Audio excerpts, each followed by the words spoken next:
we should start, I guess. Yeah.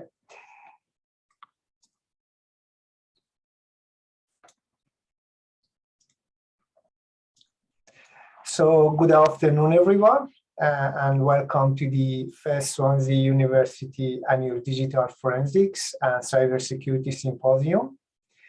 For those who don't know me already, my name is Reza, and I'm a senior lecturer in cyber threats based in the School of Social Sciences. Of course, I'm also a member of Cyber Threats Research Center here in the School of Law.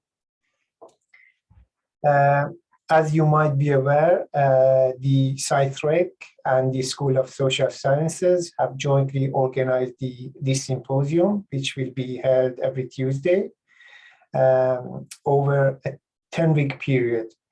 So this symposium is a series of interdisciplinary research seminars that will focus on the presentations of new advances and research in the fields of digital forensics and cybersecurity. So these seminars will be delivered by the leading experts in the field of digital forensics and cybersecurity from both industry and academia, who very kindly agreed to present in this symposium. So to give you an idea what you can expect, each seminar will last around 1 hour, including a 20 to 30 minutes presentation by our guest speakers, followed by 30 to 40 minutes of Q&A. I will be chairing these sessions, and all the seminars will be recorded. So if you prefer not to be recorded, please leave your cameras off, okay? So our first speaker of the series is Kevin, who's very kindly given up his time to be with us today. So Kevin, on behalf of the SciThrec and the School of Social Sciences, I would like to welcome you to Swansea University. Thank you very much. Albeit virtually. We look forward to your presentation. So without further ado, I pass on this session to you, Kevin. Thank you. Could you allow a share screen, and I'll pop up a PowerPoint? Of course. Freya, where are you? Oh, Freya is in the background. Okay, yeah, I will do it now.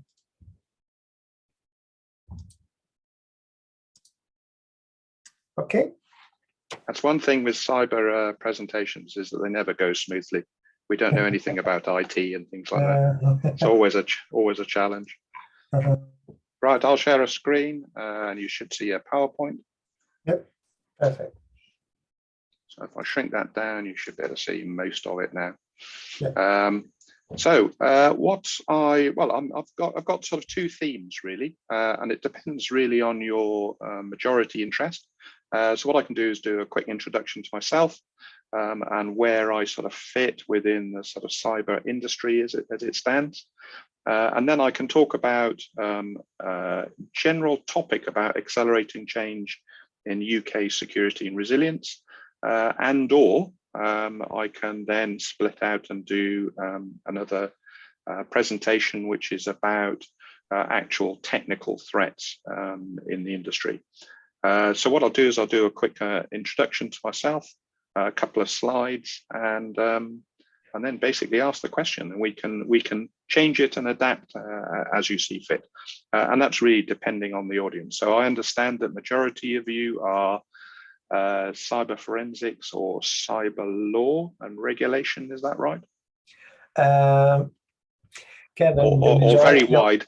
Yes, it is interdisciplinary, mainly social sciences and the law, from what I can see. But lots of them are eager to get into cybersecurity, of course.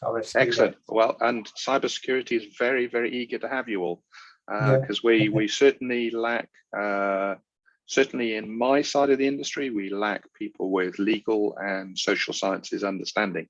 And that's generally because cyber has been IT techie geeky in the past. That's adapting and changing as it goes. So it's quite an interesting field. So I am Kevin Vipert. I am one of several senior cyber compliance managers with Ofgem, and I'll talk about the sort of roles that we carry out in Ofgem.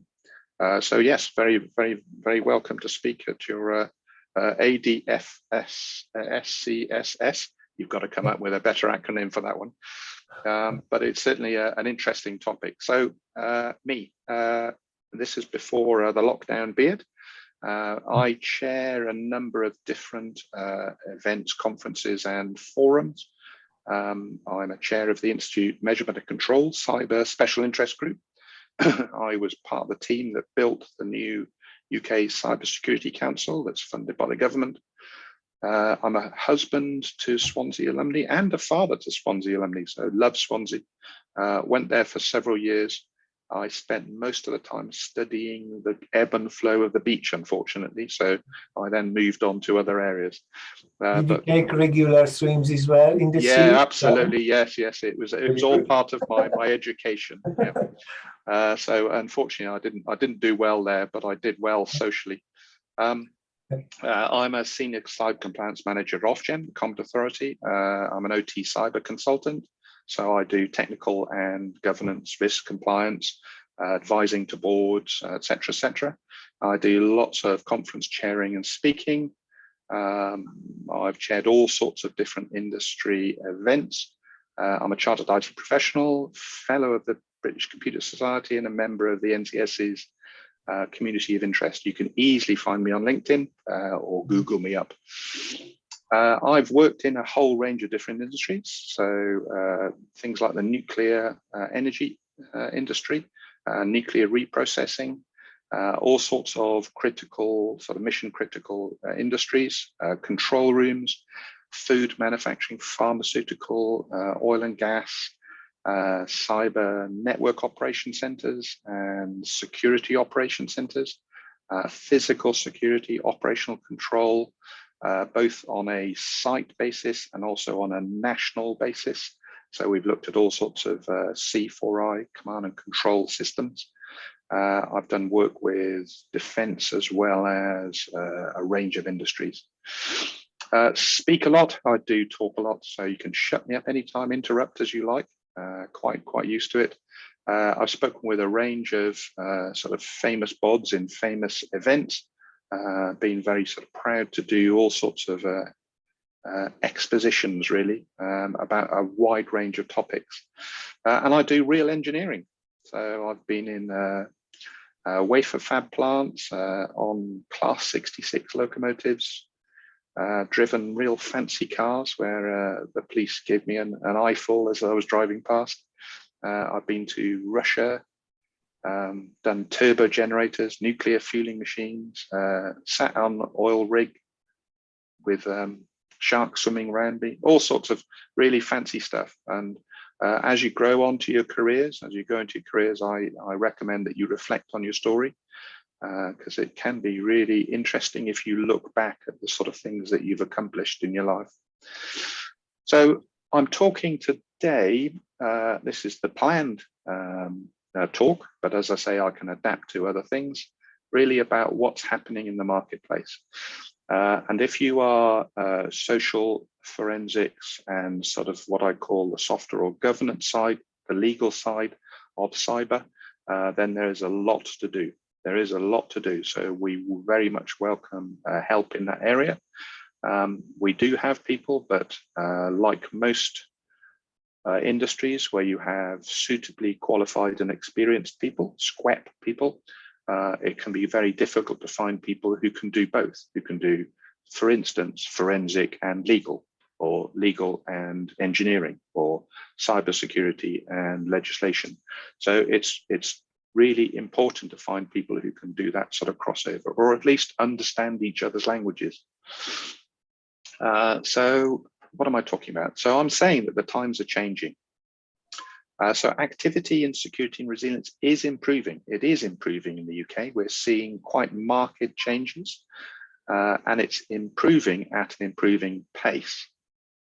The problems is that the threats are increasing, and they are traditionally exponential in increase.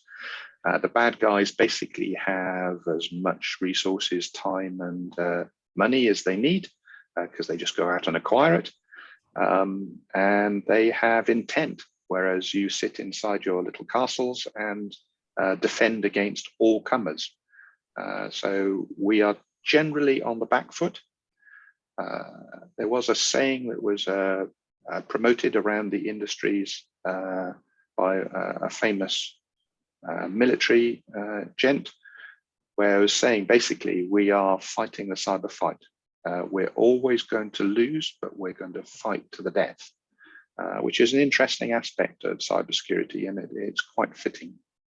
So the battlefield is constantly expanding. So things like IoT, from an Ofgem point of view, things like car charging, electric vehicles, that's going to be a huge explosion of Internet of Things, with everything being connected and complex connectedness. So what are the challenges? What are the challenges to these cyber threats? The sort of improvements to the defenses against these cyber threats. And there's a long list you can see on screen, and there's nothing new there. I don't know if you can think of anything else, but basically it's everything that is in normal industry. So we're trying to look at all different aspects of these and find ways of guiding organizations to make significant improvements. And I'll talk about what we do in that field. So our part of Ofgem, so you'll have heard a lot about Ofgem in the news, about energy regulation and things like that.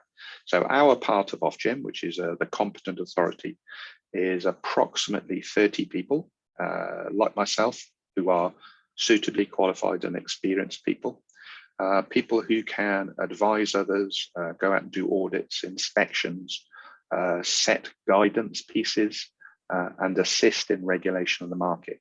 And we are assisted within Ofgem with people like our legal department and our enforcement teams, plus many other departments. So Ofgem is around about 1,000 people, and we're around about 30 in our team. So you can see the kind of ratio. Our team is outward facing. So we don't sort of organize or work with Ofgem's IT cybersecurity itself. That's done by other teams. We're here to look out at the market and look at all of the large-scale energy providers, transmission, distribution, and assist in ensuring that they are compliant with regulations, which is essentially assisting in their cybersecurity and resilience. So basically trying to keep the lights on, trying to keep the hackers from disrupting the UK energy supply. And we do that in a number of ways. The interesting thing about all the things that I talk about, if I'm talking about Ofgem cybersecurity and the work that we do, is applicable to pretty much all the industries. So if you're looking to become a cyber type person in the steel industry, what I talk about is just as applicable to them, or the pharmaceutical industry, or oil and gas, or water, basically anything.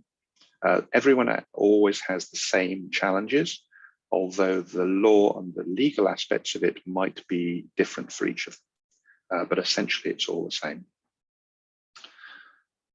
So there's a lot of problems. There's a lot of cyber attacks in the news. You see it quite regularly in all sorts of aspects of life. We're looking at legislation such as the NIS directive. So if you haven't heard about it, it's worth looking up if you're interested in this area. Certainly NIS is seeing an enormous explosion in interest, basically because the legislation is now becoming enforced. So there was a grace period while it was introduced, but now it's being enforced. There are a number of different frameworks, such as those from America, NIST and NERC-CIP. There's the guidance from the Health and Safety Executive in the UK, OG 86, and a range of others from different countries. So many countries are now leading sort of actions to improve and pushing change forward. In our surveys, we think that the UK and the US are leading that. Many other countries are also bringing about large-scale changes, but some of their markets have been slower to respond. So we feel good that we're kind of out front there, basically leading what's happening. There are a lot of breaks to the pace of change. So you'll see this in everyday life when you're dealing with, for instance, things in the university or things at home, or what you see going on in government or in the corporations. The breaks to the pace of change are often the same, and they are social based. So that can be a great benefit to cybersecurity if you guys can come in and help make these changes.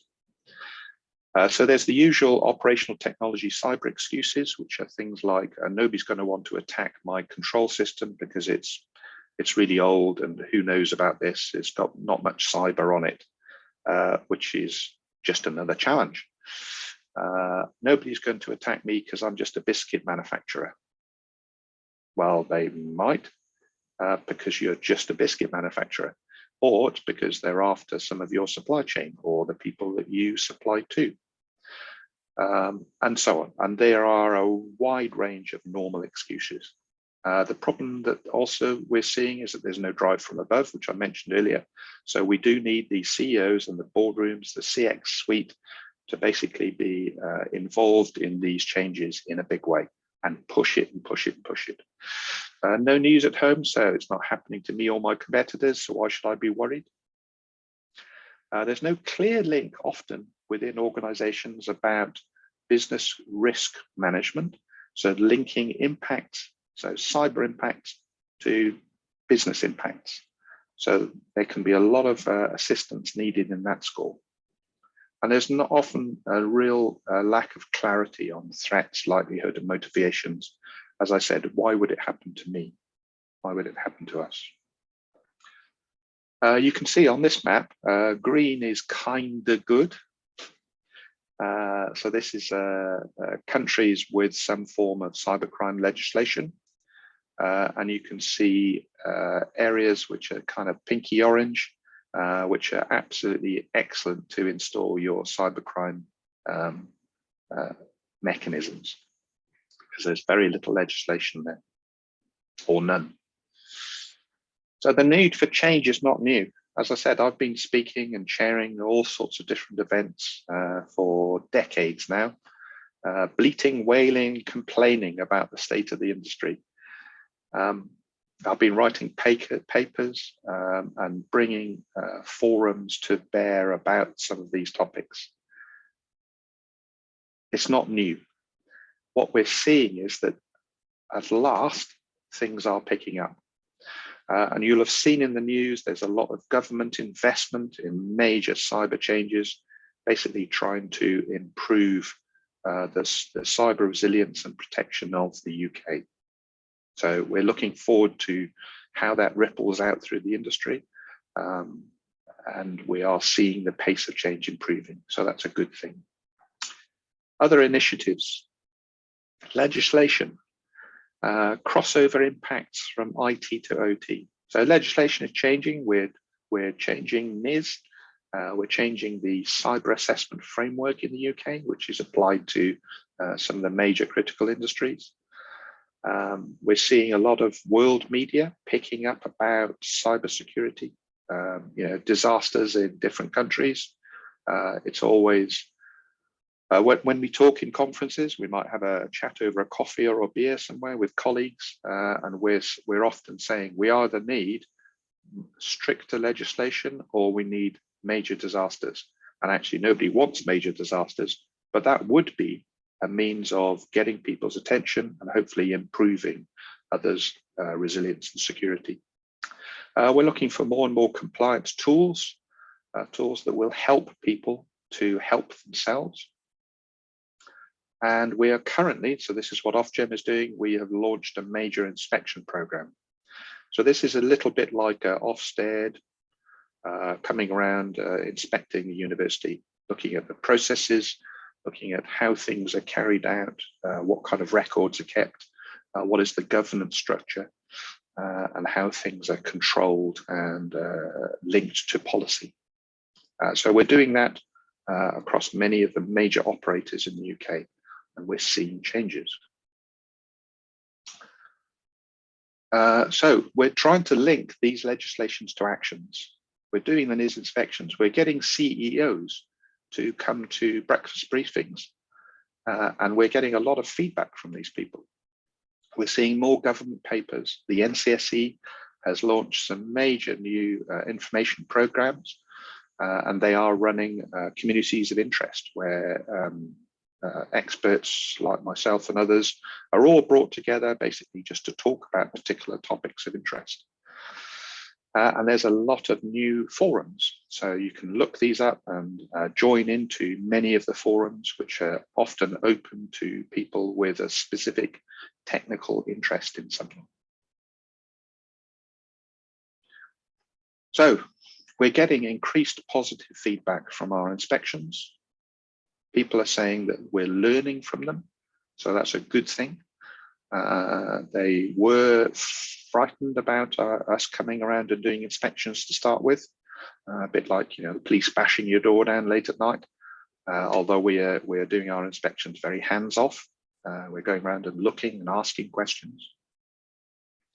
There's an increase in open discussions, participations, and workshops. So that's really good, both in our industry and in others. And we're also getting cross-industry workshops, which is helping along. And all of these are indicating improved proactiveness. So some of the other competent authorities you can see down the bottom, there are many of them. You can look them up online, Wikipedia, etc. There's a lot of competent authorities. And we join together in various forum groups and talk about some of the problems, but also some of the success stories. So we at Ofgem are talking about a range of different initiatives that we're bringing out. And we're getting people coming to us, asking us for questions, asking us for advice in particular approaches, but we're also going out to other CAs and asking how they do things. And that's often to do with things like volume and how do you manage regulating thousands of different customers, if you like.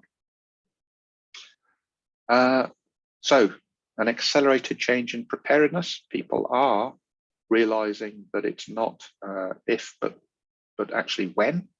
So when are you going to get hit? So everyone is now realizing that they are likely to get hit.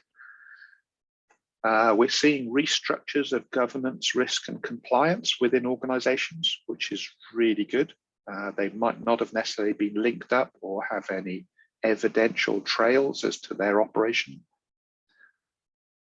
We're seeing engagement across internal organizations. So that's also very, very useful. There used to be a problem where operational technology, you know, the stuff that makes things move, and the IT guys who look after web and email and so on, we never talked together. It was always a battle. But now we're seeing a lot more people talking together. We're getting physical security involved, and we're getting operational, organizational involvement within these discussions. So again, that's all improving in the market. We know that everything will continue to improve. What we're looking for is an increase in that rate of change. So this is our aim in the future, is that the lights are on, the heating is on, especially in the winter. We're looking for increased process resilience, corporate resilience, and intercorporate resilience. So the intercorporate resilience is an aspect that people have again started looking at, certainly from a national scale. Is that why would Chorus, the steel works around the corner from you, have any need to talk to the biscuit manufacturer further up the valley? And there's no real reason other than maybe the biscuit manufacturer has got some software linked into a biscuit machine in the steelworks, which just happens to be on the IT network for some clever reason. So you get splash effects.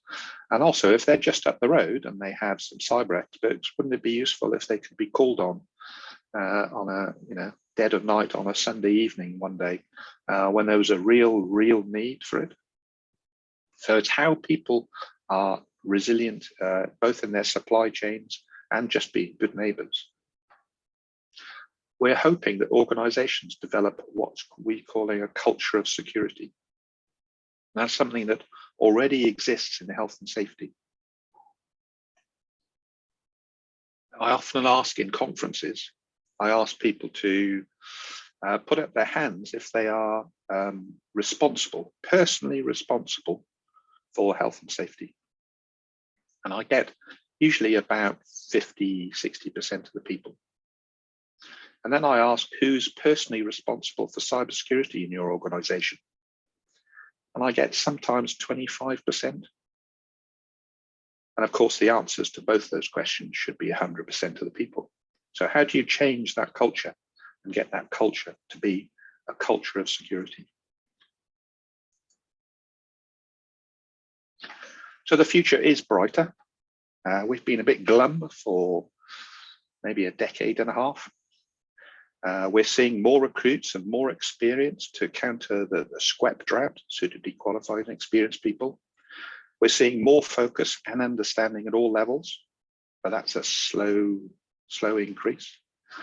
We're winning more hearts and minds of senior executives. So this is something that will drive the pace of change. So 2022 is a year to feel uplifted, but not complacent. An increased pace of change is required, not only now, but actually always, because the bad guys are going to keep getting better.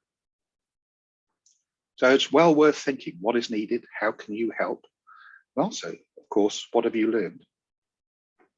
So I think the times they are changing and they need to change more. So everyone, that's the sort of end of my general talk. I can, if you wish, talk more about cyber impacts, cyber history, and a whole range of other technologies.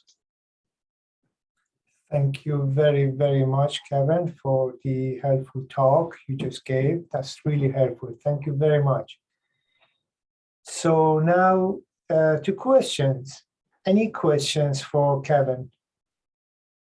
No? Oh, okay, that's good. I'm sure you've got a lot of questions. Yeah. Any questions about what? I mean, many of you are looking to get into cybersecurity. So have you thought about how you would do that? Exactly. So yeah, that was my own question.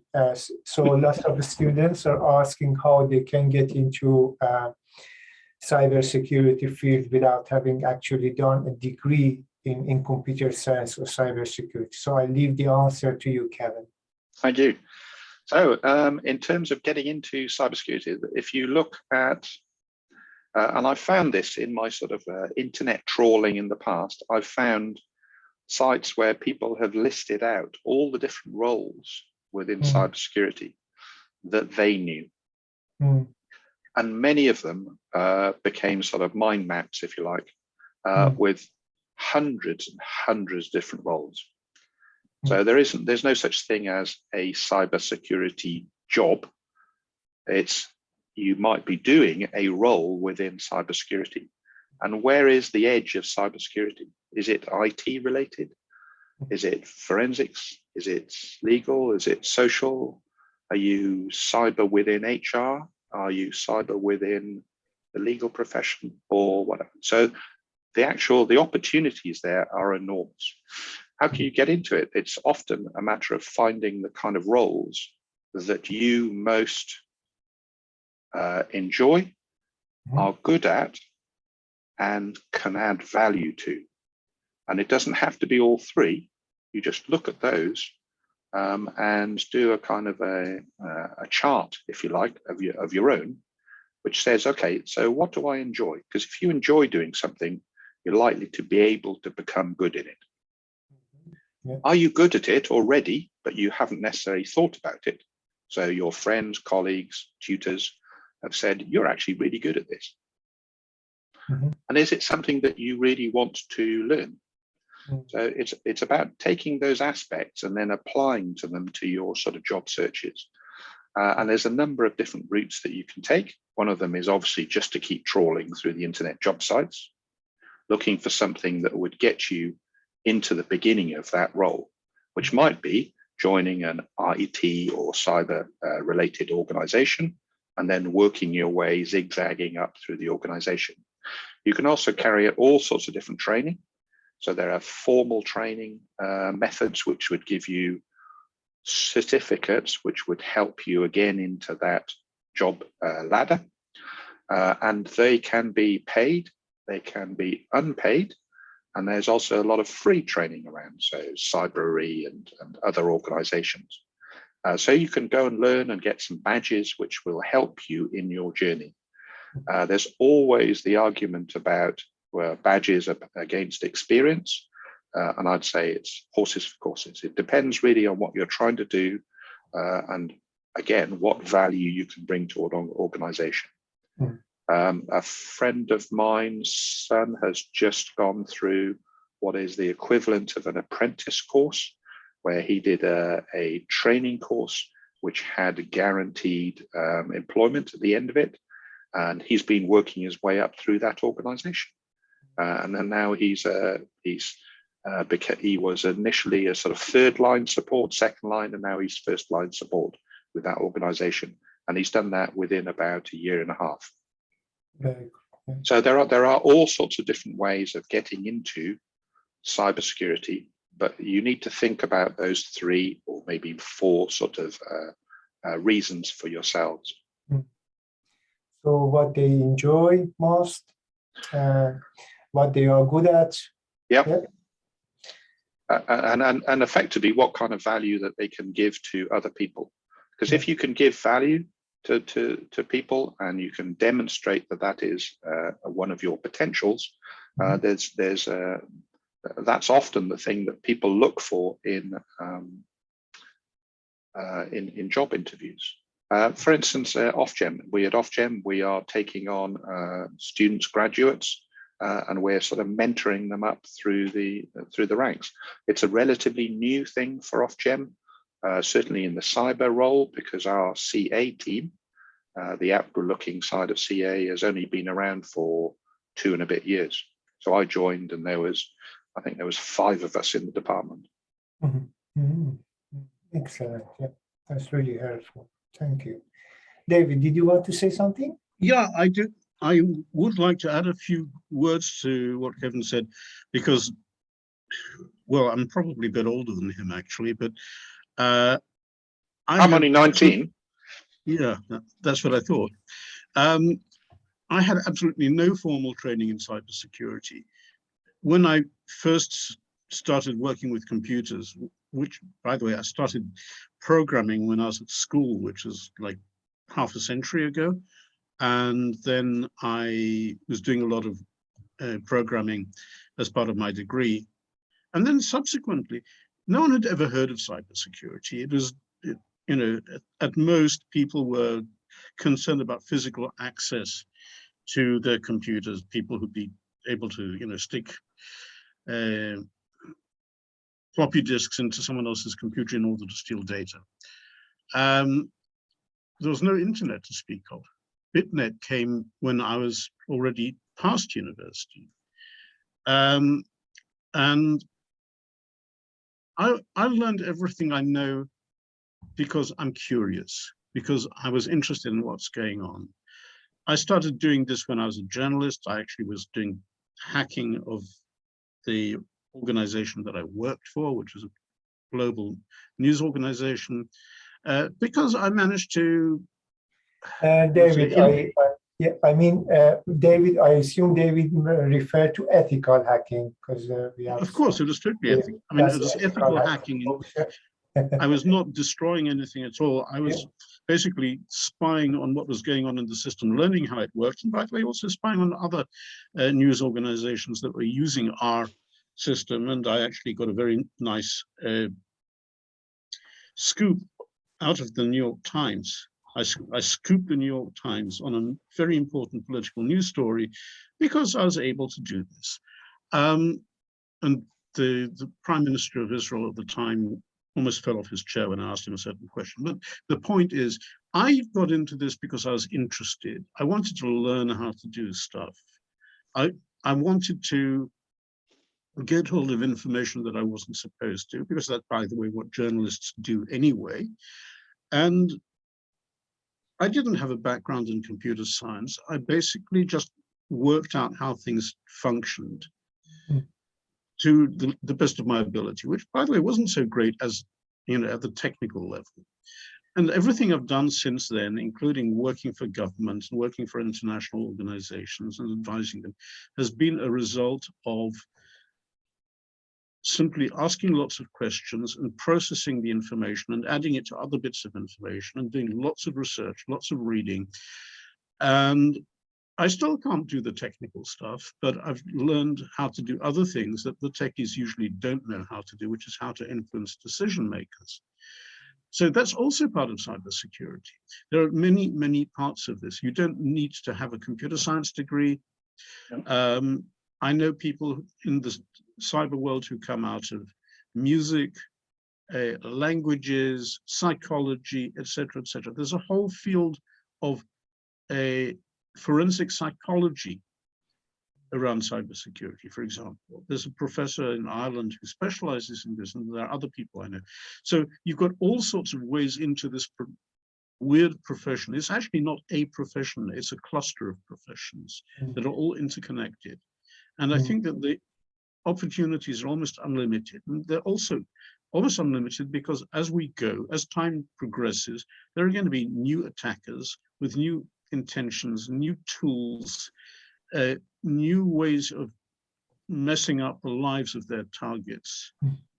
And, you know, a few years ago, who would have thought about cybersecurity of space? Nobody.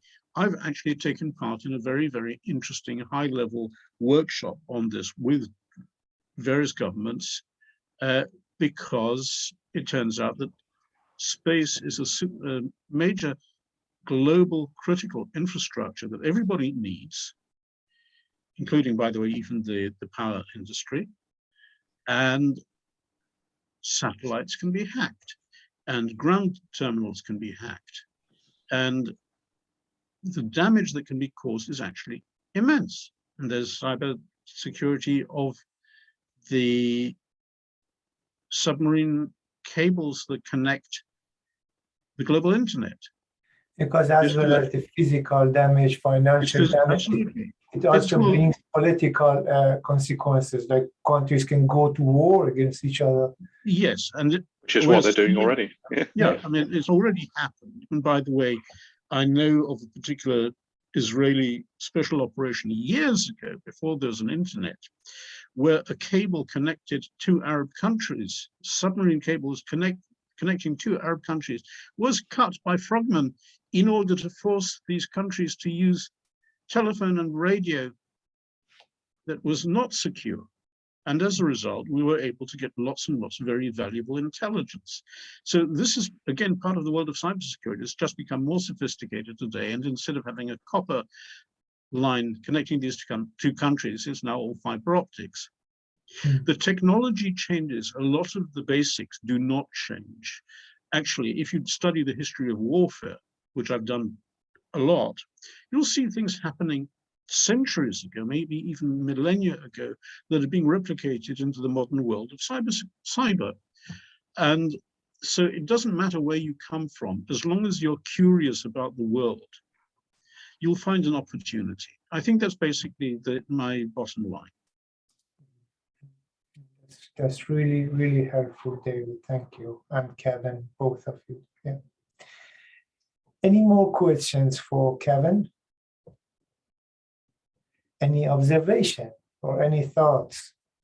Remember, now you're not in a lecture, so you don't need to be that shy or... There's no such thing as a stupid question. I ask them all the time, and I'm always saying there's not a stupid question.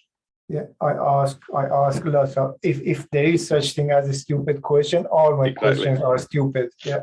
Yeah. So, any questions? I have a quick question. So it was mainly, I mean, first, thank you for the talk. It was very interesting. I currently work in the legal tech lab as a research assistant, but briefly, in a previous life, I did cybersecurity auditing for a firm up in Glasgow.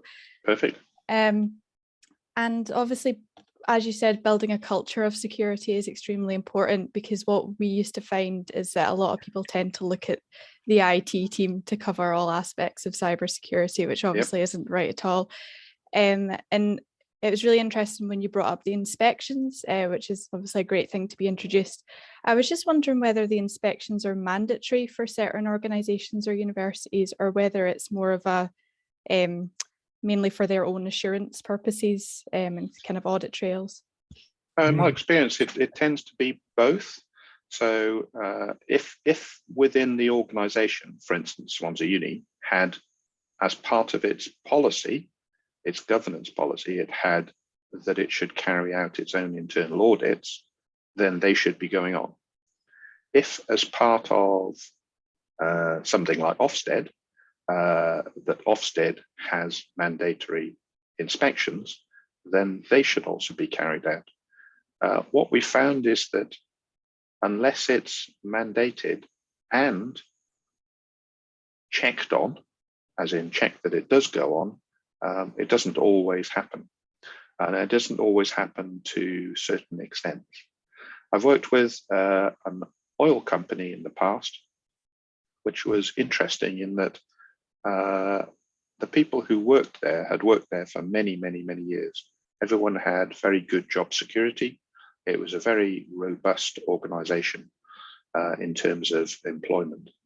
But what they did say, and this was obviously just coffee chat within the organization, is the only thing you could be sacked for was obviously a gross negligence element or failing an audit, which was kind of funny at the time. And I thought, well, that's a bit harsh.